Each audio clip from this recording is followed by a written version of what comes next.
Similar to 500 days into the war in Ukraine, and Putin sustained heavy losses, not to mention barely surviving a coup by the head of his own mercenary group. Former President Trump claims he'd seal peace by threatening Putin with even more military support, and he'd do it all in 24 hours, apparently, and by telling President Zelensky he needs to consider a deal. Despite the wildly different rhetoric, that's pretty much the exact same strategy as President Biden's, all of which indicates that no one really has much of a clue about how to end this war or when it will end.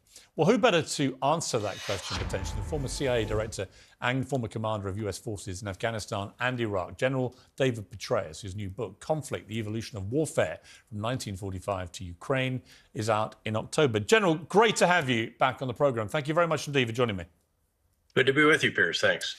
Where are we with this war? I can't think of anyone better qualified to assess. Well, we're about a month into the summer offensive for the Ukrainians, and they have already had to make adaptations. You know, the old saying that no plan survives contact with the enemy. And that has been the case here. And I've been impressed by the way the Ukrainians have really learned from early challenges that they had, making their way through these very extensive anti-tank and anti-personnel minefields, tank ditches, trench lines, dragon's teeth, and other obstacles. And so what they've had to do is forego for now the kind of massive maneuver combined arms operations that a lot of us had hoped might be possible at some point, but this is not yet that point. So what they're having to do is set conditions.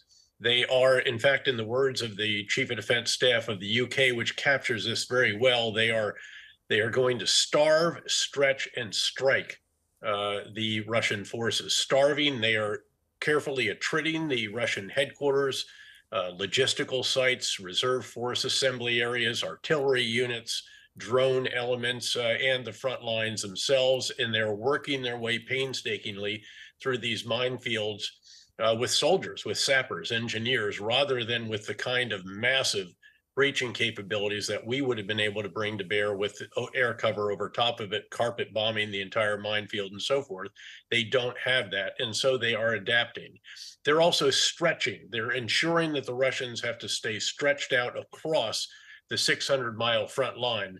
This is an enormous distance. Remember that just in the fight to Baghdad, from Kuwait to Baghdad, when I was a two-star, for example, that's 150 miles less than this 600 miles. And we thought that was a very long way and required extraordinary logistics to keep it all moving.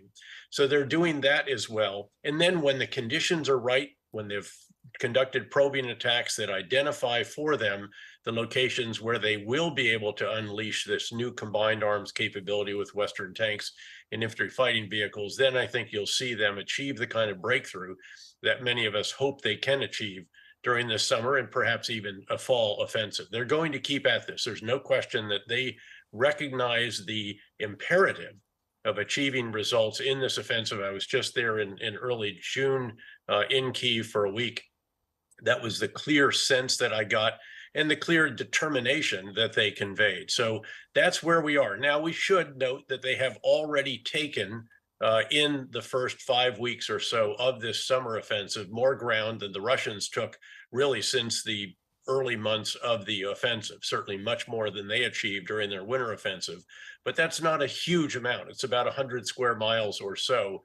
So far, they could retake Bakhmut. That's the one location where there could be a breakthrough in the weeks that lie ahead, because the Russians didn't have a chance to establish as formidable defenses there as they have throughout the South, where they had many, many months to prepare these belts of minefields, trenches, and so forth.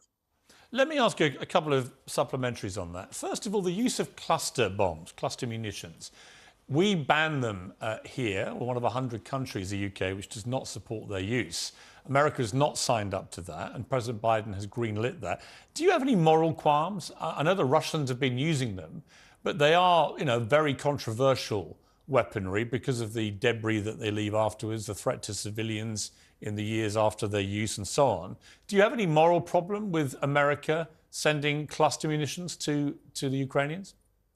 I agree with the decision that was made. In fact, I was a proponent of it for the following reasons, Piers. First, you noted this area is already heavily infested with Russian cluster bombs that have been used that have a much higher dud rate than do the American cluster munitions that are being provided that can be shot out of artillery and also out of rockets. Second, they need the additional artillery ammunition, and this will be very effective in going after some of the targets that I described they're seeking to attrit.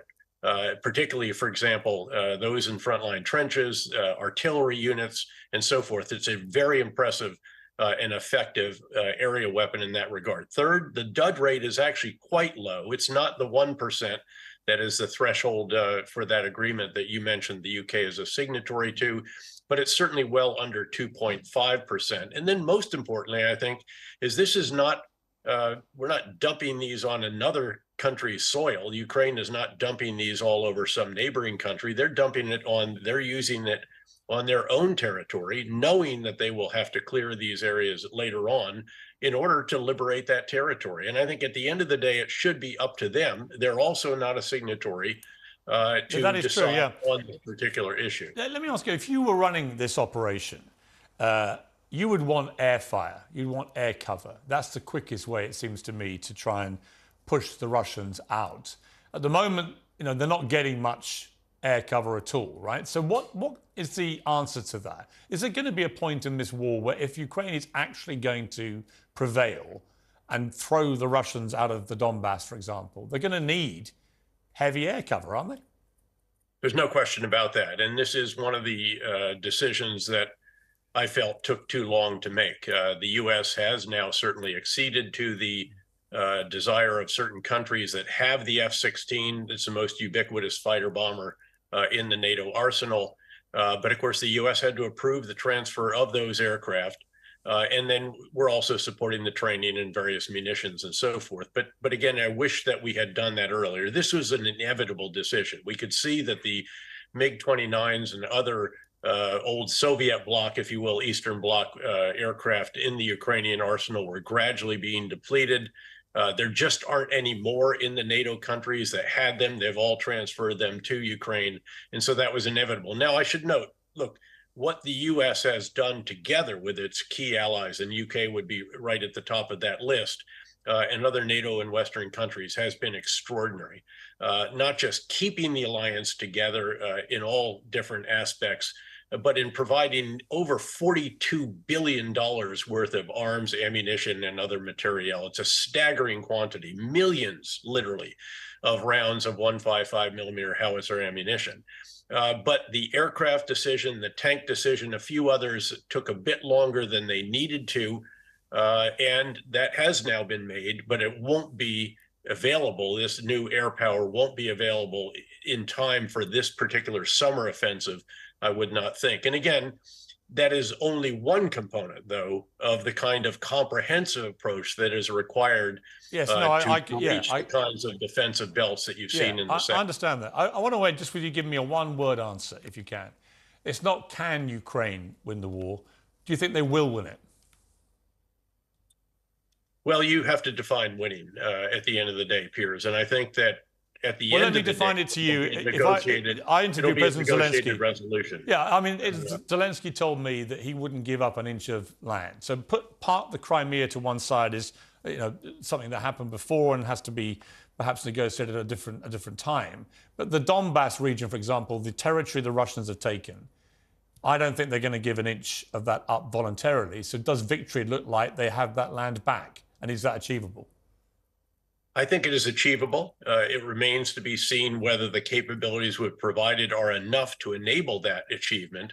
There's no question about the sheer resolve of the entire population of Ukraine, including those certainly on the front lines, but everyone else as well. This is their war of independence, Piers, and they're approaching it this way. They're absolutely determined. They're also incredibly innovative, adaptable, resourceful, and so the qualities are all there. And I think one question we have to continually ask is, when do the Russian forces start to crumble? They've got turmoil in their upper ranks. They've had their deputy commander killed by a storm shadow, reportedly provided by the UK. Fired Prigozhin, although now he may be back in favor. There's fired a 2-star combined arms army commander. The troops are complaining. They're treated poorly. When does this manifest itself in real surrenders? That's, I think, the question that we have to answer. And of course, it will come about by the Ukrainians putting enormous pressure on them, but having changed now from the initial